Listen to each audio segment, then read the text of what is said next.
नमस्कार दोस्तों, स्वागत है आपका अपनी ट्रेडिशनल टेल्स में। आज जिस चीज़ के बारे में मैं आपको बताने जा रही हूँ वह है करवा चौथ। यह व्रत क्या है, कौन कौन इस व्रत को कर सकता है, क्या पूजा विधि है और पहला व्रत कैसे किया जाता है, क्या नियम हैं, क्या खाना चाहिए, यह सब मैं आपको इस व्रत में बताने वाली हूँ। तो बने रहिए मेरे साथ अंत तक इस वीडियो में। तो जैसे कि नाम से ही हमें पता चल रहा है, करवा चौथ यानी कि चतुर्थी, चौथ यानी कि चौथी तिथि, कृष्ण पक्ष की, कार्तिक मास के कृष्ण पक्ष की चतुर्थी को यह व्रत किया जाता है। यह व्रत पति की लंबी आयु के लिए पत्नियां करती हैं, ताकि पति के ऊपर किसी भी तरह का संकट विपत्ति ना आए, इसलिए यह व्रत किया जाता है। लेकिन आजकल ना हम सब लोग अपने अपने ट्रेडिशन से, अपने धर्म से दूर होते जा रहे हैं। मेरा आपसे यही विनती है कि आप अपने ट्रेडिशन को ज़रूर अपनाएं, इनको ज़रूर मनाएं। तो जैसा कि मैं बता रही थी, सुहागिन स्त्रियां इस व्रत को करती हैं और रात को आप इसमें चंद्रमा की पूजा की जाती है और दिन में माँ गौरी की पूजा की जाती है सुहाग की वस्तुओं के साथ, और कथा सुनी जाती है। सूर्य अस्त होने से काफ़ी पहले 4 बजे के आसपास आपको इसमें कथा सुननी होती है। तो जैसा कि मैंने आपको बताया कि अगर आपका व्रत पहला है आप इसमें आपको यह व्रत कैसे रखना है, जैसे वैसे तो जैसे ही आप पहला व्रत रखती हैं वैसे ही आपको बाकी जीवन भर आपको यह व्रत वैसे ही रखना होता है। तो आपकी सास आपको जिस तरीके से यह व्रत करवाती है वैसे आपको रखना होता है। जैसे कि आप सुबह उठकर, सूर्योदय से आपको काफ़ी पहले इसमें उठना होता है, यानी कि 4:30 बजे के आसपास आप उठिए। तो आपकी सास आपको सरगी देती है। सरगी का मतलब होता है कि आपको आपकी सास सुहाग की वस्तुएं देगी, चूड़ी, बिंदिया, बिछिया, पायल, और आपका सूट या साड़ी जो भी आप पहनते हैं, इसमें कुछ मेवे होंगे, कुछ नमकीन या मीठे पकवान जो आपने बनाए हुए होंगे, उससे ये सब खाकर आप अपना व्रत प्रारंभ करें। और दिन में आप जो भी आपको सरगी में वस्त्र मिले हैं, आपकी सास के द्वारा दिए गए हैं, वह आप पहने। तो इस तरह से आप अपना व्रत प्रारंभ करें। यह व्रत निर्जल होता है, इसमें आपको जल नहीं ग्रहण करना होता, खाना पीना कुछ नहीं होता। हाँ, शाम को जब चंद्रमा, माफ़ कीजिएगा, जब चंद्रमा निकलते हैं, और चौथ के चंद्रमा काफ़ी जो है वेट करवाने के बाद निकलते हैं, और चंद्रमा को जल चढ़ाने के पश्चात ही यह व्रत का पारण करना होता है। इस व्रत में आप 4 बजे शाम को, 4 साढ़े 4 के आसपास, सूर्यास्त होने से पहले आप पूजा कीजिए। और यह पूजा आपको बहुत ही विधि पूर्वक करनी होती है। इसमें आपको माँ गौरी की, जैसे कि मैंने इसमें दिखाया है फ़ोटो में, आप माँ गौरी की मिट्टी की एक मूर्ति बनाएं। उनके पास ही आप गणपति भगवान जी को भी स्थापित करें। गणपति भगवान जो हैं वह बच्चे का रूप होते हैं और माँ गौरी के साथ पूजा में उनको हमेशा स्थापित किया जाता है। तो पहले आप गणपति जी की पूजा कीजिए, फिर माँ गौरी की पूजा कीजिए। इससे पहले आप एक कलश स्थापित कीजिए। आप चावल को जो है, चावल या फिर गेहूँ रखिए, उसके ऊपर आप कलश रखिए जिसमें आप मौली बांधिए और स्वास्तिक और ओम का निशान लगाएं। और उस कलश में आप आम के पत्ते डालें और फिर नारियल लगा के उस पर लाल कपड़ा और दक्षिणा और फल फूल यह सब चढ़ाएं। और उसके पूजा के पश्चात आप यह ब्राह्मणी को दे सकते हैं, यह सामान जो आप कलश के ऊपर जैसे जो भी आपने चढ़ाया है। तो माँ गौरी की, गणेश की पूजा करने के पश्चात आपको अपनी थाली, इसमें अलग अलग जगह पे अलग अलग तरीके से पूजा की जाती है। कुछ लोग जो है सिर्फ कथा पढ़कर अपनी पूजा करते हैं, कुछ लोग जो है थाली बटाकर करते हैं। हमारे में थाली बटाकर इस पूजा को किया जाता है, जिसमें मैं आपको बताऊं कि जो आपकी पूजा की थाली होती है, उस थाली में जो भी सामान होता है वह आप अपनी सास को देते हैं। तो आप इसमें एक करवा रखिए जिसमें जल होगा, जो वही जल आप शाम को चंद्रमा को आप अर्घ देते हैं उसी जल से। थाली में आप सूट या साड़ी जो भी आपकी सास पहनते हैं वो रखिए, और चूड़ी, बिंदिया, जो जो वो उनको पसंद है वह सब रखिए। मिठाई, मेवे, चूड़ी, यह सब रखने के पश्चात अगर आप कुछ पैसे देना चाहते हैं वह रखिए, ताकि वो अपनी पसंद का कुछ ले सकें। मान लीजिए आपके ससुर नहीं हैं, तो आप यह जो भी आप थाली में रख रहे हैं अपनी जेठानी को दे सकते हैं, या फिर आप अपनी ननद को दे सकते हैं। जो सुहागिन स्त्री आपके परिवार में आपसे बड़ी है, आप उनको यह सामग्री दे सकते हैं। तो जैसे अभी मैं आपको बताने वाली हूँ कि आप इसमें थाली कैसे बटाएंगे। थाली जो मैंने, मान लीजिए मैं कथा कहने वाली हूँ, मेरा जो मुंह है वह पूर्व दिशा में होना चाहिए कथा कहते समय। माँ गौरी और गणेश की प्रतिमा जो है बीच में होनी चाहिए गोले के। तो मैं अपनी, जब मैं थाली बटाऊंगी गोल चक्कर में, मैं कुछ 4-5 लाइनें होती हैं जो मैं आपको बता रही हूँ आगे, जिनको हम बोलते हैं थाली बटाते हुए। वह इस प्रकार हैं जो आपको बोलनी है। आप इनको लिख भी सकते हैं आप चाहिए तो।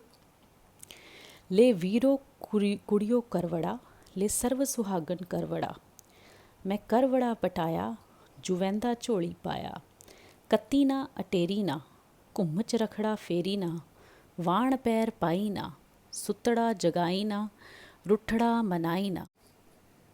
भैन प्यारी वीरा चंचड़े ते पानी पीना, ले वीरो कुड़ियो करवड़ा, ले सर्व सुहागन करवड़ा। यह चीज़ आपको 7 बार बोलनी है। अब मान लीजिए मैंने एक बार बोली, जैसे ही मेरी थाली मेरे पास आ जाएगी, इसके पश्चात मैं कथा शुरू करूँगी। फिर मैं कथा का थोड़ा सा पार्ट बोलूँगी, फिर मैं दूसरी बार यही लाइंस बोलूँगी, फिर मेरी थाली मेरे पास आएगी तो मैं कथा का कुछ पार्ट बोलूँगी। इस तरह से आपको यह 7 बार करना है। तो इसमें करवा चौथ की कथा क्या है, वैसे आपको किताब मिल जाएगी, बुक मिल जाएगी, लेकिन फिर भी मैं आपको करवा चौथ की जो कथा है वह आपको आगे कह के बता रही हूँ, जो इस प्रकार है। एक बार अर्जुन तपस्या करने नीलगिरी नाम पर्वत पर चले गए। इधर पांडवों पर अनेक विपत्तियां पहले से तो व्यापत थी। इससे द्रौपदी ने बहुत परेशान होकर श्री कृष्ण जी का ध्यान किया। भगवान के दर्शन होने पर उन्होंने बोला कि मैं इन सब कष्टों का निवारण कैसे करूं। कृष्ण जी बोले, हे द्रौपदी, माँ पार्वती ने भगवान शिव के लिए एक बार एक व्रत किया था जो सभी विघ्नों को हरने वाला है, और इस व्रत का नाम है करवा चौथ। तो हे पांचाली, इस व्रत को तुम करो। और इसकी कथा इस प्रकार है। प्राचीन काल में एक ब्राह्मण रहता था, उसके 7 पुत्र थे और एक सुशील पुत्री थी। पुत्री ने विवाह होने पर करक चतुर्थी का व्रत किया अपने घर में आके, पहला व्रत। लेकिन उसके भाइयों से, क्योंकि वह पहला व्रत था और उसने इससे पहले व्रत किया नहीं था, वह बहुत भूखी थी, तो वह बड़े परेशान होने लगी। उसके भाइयों ने देखा कि हमारी एक ही बहन है और वो बहुत परेशान है, उसको भूख लग रही है। तो भाई जो है छल से पीपल की आड़ में गए और वहाँ पे उन्होंने आग जला के थाली चमका दी और दिखाया कि देखो चंद्रमा निकल गया है और तुम खाना खा लो। उस लड़की का नाम था वीरा।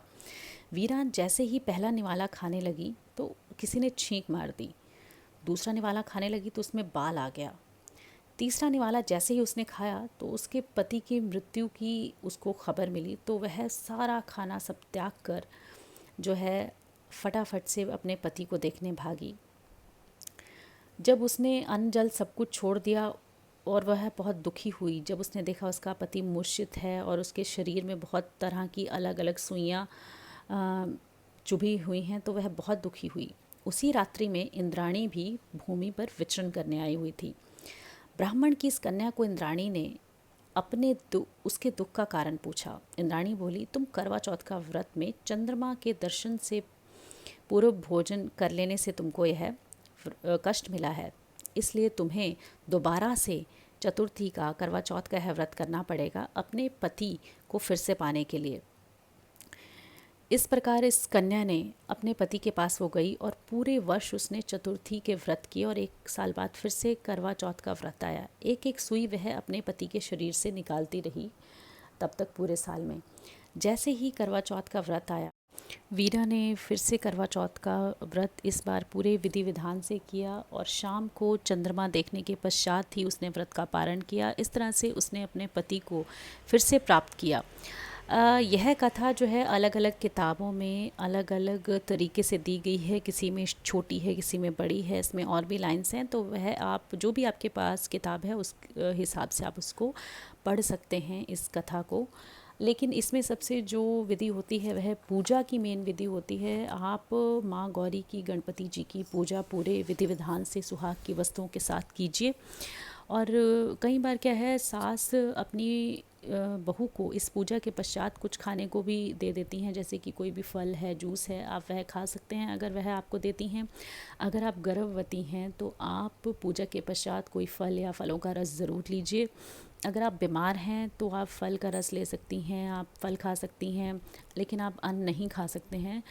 आप अगर वर्किंग वूमेन है तो आप कथा जो है, अगर आपकी छुट्टी नहीं है तो आप कथा माँ गौरी का ध्यान करके वहाँ पे अपने ऑफिस में कर सकती हैं। अगर आपको पीरियड्स आ रखे हैं तब भी आप इस व्रत को कर सकते हैं। आप कथा किसी के पास बैठकर सुन सकते हैं।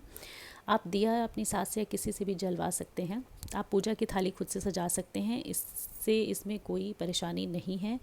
कुंवारी लड़कियां भी इस व्रत को कर सकती हैं, लेकिन कुंवारी लड़कियां इस व्रत को चंद्रमा की बजाय तारों को देख के इस व्रत का पारण करती हैं, इस व्रत को खोलती हैं।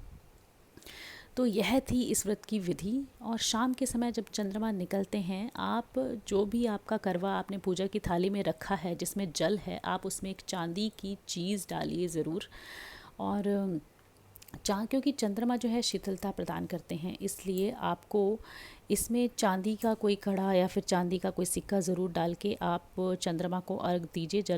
उसमें जल आप अर्पित कीजिए चंद्रमा को। इसके पश्चात आप पानी पति के पैर छू के आपके पति आपको पानी पिला सकते हैं और आप यह व्रत खोल सकते हैं। आप दोनों खाना खा सकते हैं इसके पश्चात।